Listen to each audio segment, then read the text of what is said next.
After the end of the world, he was accidentally mistaken for a zombie. Hello everyone, this is Jacobson and this is a brief retelling of the 5th episode of the 2nd season of the zombie series The Walking Dead. For the retelling of the previous episodes, see the links in the video description. Friends, thank you for your 200 subscribers. I will be very happy if it becomes 300 in the near future. As soon as this video gets 20 likes, I will release the sequel. Enjoy watching it. At the farm, Lori wakes up late inside her tent, instantly feeling guilty about it. Carol has already started the chores and suggests she must have needed the sleep, but Lori says nothing when Carol asks if she's feeling alright. Carol asks Lori if she'd help her prepare the evening meal for Herschel and his family to thank them for taking in the survivors. Meanwhile, Rick is preparing the search grid with Shane, Daryl Dixon, Andrea, and T-Dog. Teenage Jimmy, the boyfriend of Herschel's youngest daughter Beth, offers to search with them because he says he knows the area well. But he doesn't have a gun, and Shane says he'll be useless until he joins the group for gun training, so Andrea offers for him to go with her and T-Dog. Daryl plans to set out on horseback alone to look for Sophia, believing he can spot her better from the ridge. Glenn and Maggie discuss what happened at the pharmacy. Maggie admits that she's not even sure that she likes him. While they search the woods for Sophia, Rick and Shane discuss Shane's conquests in high school. When Shane adds that nostalgia is dangerous because it keeps people from knowing when to move on, Rick knows him well enough to know that he's talking about the search for Sophia. Shane challenges Rick about his decisions to always try to help others when they should be focused purely on survival. He reminds Rick that everything they know about missing children from their time on the force has told them that they're looking for a body after 72 hours, and that was before the dead came back to life.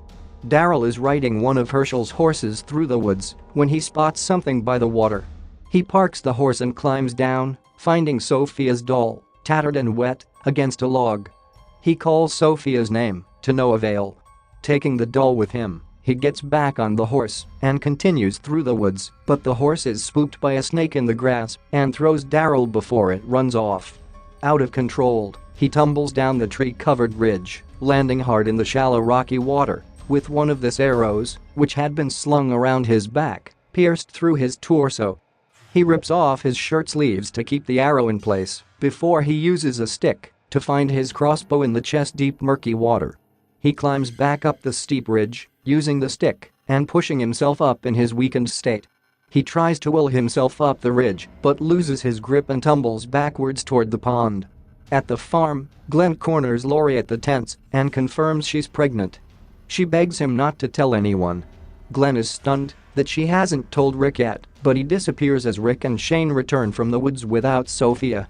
Taking one look at them, she knows that something's wrong. Rick tells Lori that Shane wants to call off the search and that he thinks Rick's good intentions are making the group weaker. But Lori assures him that if it was Carl, she would want to know either way, insisting that there's nothing soft about the choices he has to make in their new world. Beth interrupts them to tell Rick that her father, Herschel, wants to speak with him.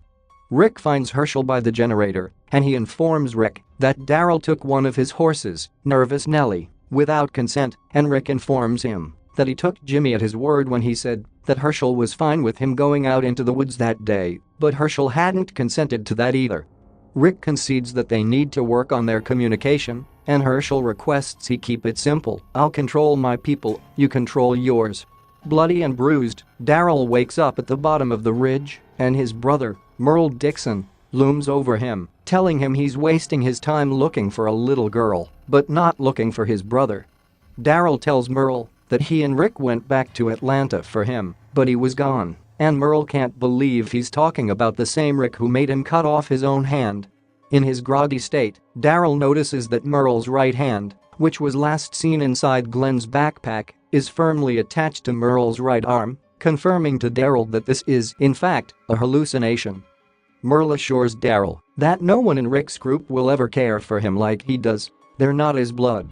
"You go back there and shoot your pal Rick in the face for me," he tells him, yelling at him to get up and threatening to otherwise kick his teeth in. But Merle isn't kicking Daryl, and his hallucination melts away to reveal a walker grabbing at his feet, and his head clears just in time to kick the walker off him, finding his stick and bashing the walker over the head. A second walker emerges from the brush, and Daryl manages to remove his one remaining arrow from his wounded torso and load his crossbow just before the walker descends on him. He leaves the ridge agreeing with everything his brother said in his hallucination. He cuts off the ears of the dead walkers and makes them into a necklace before resuming his climb, only to be taunted by Merle again as he closes in on the top of the ridge. The taunts help Daryl to make it to the top, having pushed him forward and fed his anger. When Merle tells him that he was the only one who looked after his worthless ass, Daryl spits back, "You talk a big game, but you was never there. You ain't here now." Daryl makes it to the top of the ridge, his vision of Merle disappearing. Lori, Carol, Beth, and Patricia work to cook dinner in the farmhouse kitchen. Carol says she never thought she'd be so happy to see a potato peeler, while Lori notes she's just thrilled not to be roasting squirrels over a fire again tonight. But their presence in the kitchen irritates Herschel. He tells Maggie, who's setting the table, that he thinks they need to set clear boundaries with Rick's people, and she says she doesn't understand why it's a problem. "It's just dinner," she shrugs. Disconcerted, he asks about the Asian boy. She tells him Glenn's a friend, and he asks her not to make him chase her around like he does with Beth and Jimmy. She replies that she's not 16, and he doesn't need to chase her around. He tells her not to get close to him, reminding her that the survivors won't be around forever. Andrea's taking perch above the RV, brandishing a rifle and watching over the farm.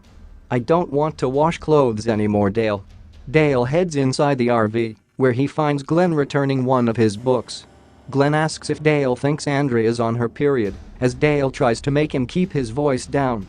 Glenn tells him that all the women are acting weird around camp, and that he read somewhere once that when women spend a lot of time together, their cycles line up. When Dale asks about Lori, Glenn backtracks, but opens up to Dale that he and Maggie had sex, but now she doesn't even want to talk to him. Dale gives him a hard time for not thinking it through, because Maggie's father is their host, but Glenn says he did it because he thought he could be dead tomorrow, and Dale backs off. But a disappointed Glenn leaves the RV, and Andrea spots a lone walker emerging from the woods. She peers through a pair of binoculars, the sun's reflection beaming off the glass, and announces, "I bet I can nail him from here." Rick orders her to put the gun down, and Shane tells Andrea, "You best let us handle this." Rick tells the group that Herschel wants to deal with walkers on his land, but Shane, T-Dog, and Glenn grab weapons and run towards the woods. Rick follows, brandishing his gun, but when the men come upon the supposed walker, they realize that it's Daryl, covered in dirt and blood. Dale begs Andrea not to shoot, but she tells him tersely to back off. Staring down the men, Daryl spits at Rick, "That's the third time you pointed that thing at my head. You gonna pull the trigger, or what?" Rick lowers his gun, but Andrea takes her shot from the top of the RV, hitting Daryl in the head. Rick screams in horror and Andrea's face falls. Lori, Carol, and Herschel's family run screaming from the farmhouse, and the sound of the gunshot, demanding to know what's going on. "I was kidding," Daryl mutters before he passes out after the shot, the bullet having grazed his temple. Dale and Andrea run towards the men in the field, and Andrea's pleading that Daryl's not dead. Rick and Shane carry Daryl back towards the house, and Glenn points out that Daryl's wearing ears. Rick stuffs the necklace in his pocket and tells the group to keep that to themselves. T-Dog finds Sophia's doll among Daryl's things, and the group looks on. Rick doesn't know for sure if this is a sign of hope or rejection. Inside the farmhouse, Rick questions Daryl about the doll, while Herschel tends to his wounds and comments that he never thought they would go through the antibiotics so quickly. He's still annoyed that Daryl took his horse, which is now missing.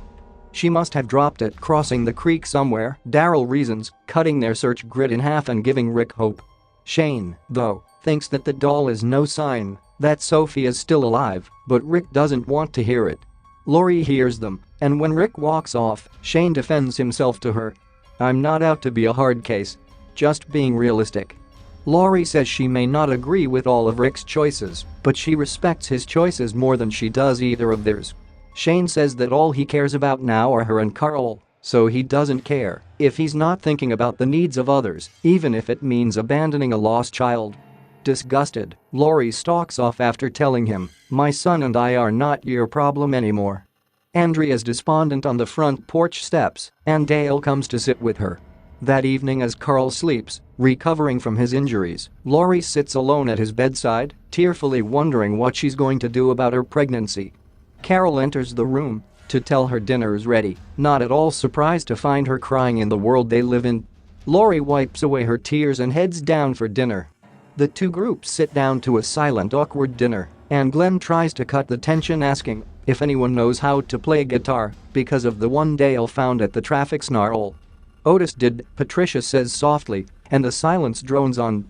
Glenn is sitting at the kids' table with Beth, Jimmy, and Maggie passes him a note under the table. "Tonight where," it reads, and he looks up, smiling at her. He excitedly scrawls something on the paper, which can be heard throughout the dining room as no one says a word to one another. Herschel and Dale look on disapprovingly. Carol brings a plate of food up to Daryl and thanks him for what he did looking for Sophia, kissing his bandaged head. Daryl rebuffs her, telling her to watch out for his stitches and turning to face the window. "You did more for my little girl today than her own daddy ever did for her in his whole life," she says, and he shrugs it off, saying he didn't do anything Rick or Shane wouldn't have done. "I know," Carol says. "You're every bit as good as them." Beth and Maggie are cleaning dishes after dinner, and Maggie sneaks away to read Glenn's note. "Ever done it in a haylift?" it says, and Maggie's eyes go wide. Glenn is at the barn with a flashlight and a sleeping bag, finding the barn door chained and padlocked. He walks around the barn and finds a ladder into the haylift, while Maggie runs desperately towards the barn. Once inside the barn, Glenn catches a whiff of a rancid smell and shines his flashlight towards the barn floor when he hears the familiar growls. There are dozens of walkers below, reaching up for him hungrily. He runs fearfully for the door and right into Maggie, who says regretfully, "You weren't supposed to see this."